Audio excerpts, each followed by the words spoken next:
tell us a little bit about how the multiplayer will work. Yep. Shared experience for the first time, 1 to 4 player. So we have all the missions are part of the story campaign of Arnaud, and we've got the Brotherhood missions, part of the story of the Assassin's Guild, and we've got the more dedicated to Arnaud missions, with our only single player those ones. But as playing with your friends, you're available to play with all the toy, explore all the city. Everything is open to the group of players. So is it more of a drop-in multiplayer or something that needs to be set up way beforehand? No, it's the same game. It's just in and out. You can actually connect with your friends, join in the same game as them, wander in the toy, accept mission, go into a mission with them, exit the mission, wander around again in the city.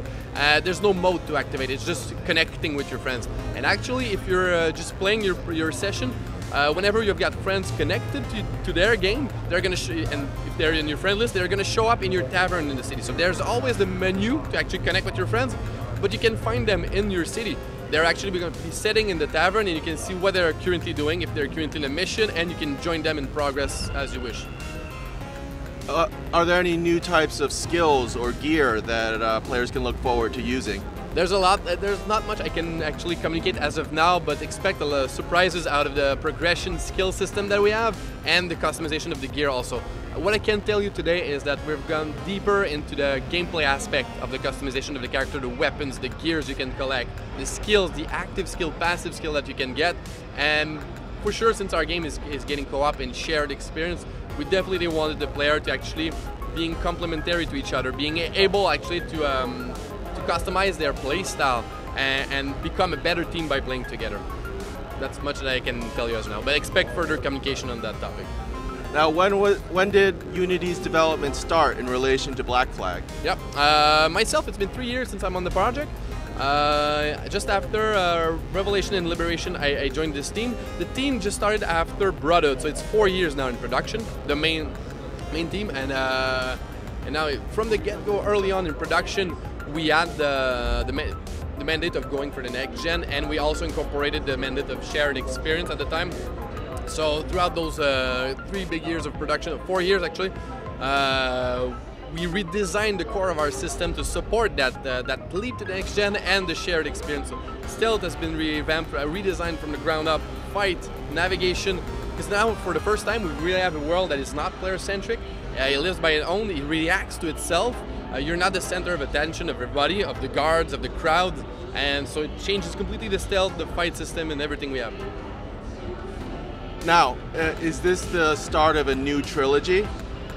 I wouldn't say it's the start of a new trilogy. It's a leap into the next gen, so for sure we're putting some bases for what to come. To be honest, I cannot speculate on that topic. I don't know exactly if we're aiming for a trilogy, but for sure we had the intention of going for something closer to the root. It's the 7th iteration of Assassin's Creed, and we wanted to make sure that the player didn't have to catch back all the story before actually to dig into that game. So that's why the story of Arnaud will lead you to what is to become an assassin, what's the fantasy of an assassin, and why are they conflicting against the Templar, what's the two factions' role within the story. How has the new generation of hardware helped in developing Unity? Yeah. I would say 2 main things probably. Well, the shared experience. We took the leap to the next gen to at the same time renew our pillars. So that was part of the mandate. I would say that the crowd, I don't know if you've seen the demo, the number of crowd we're packing on screen.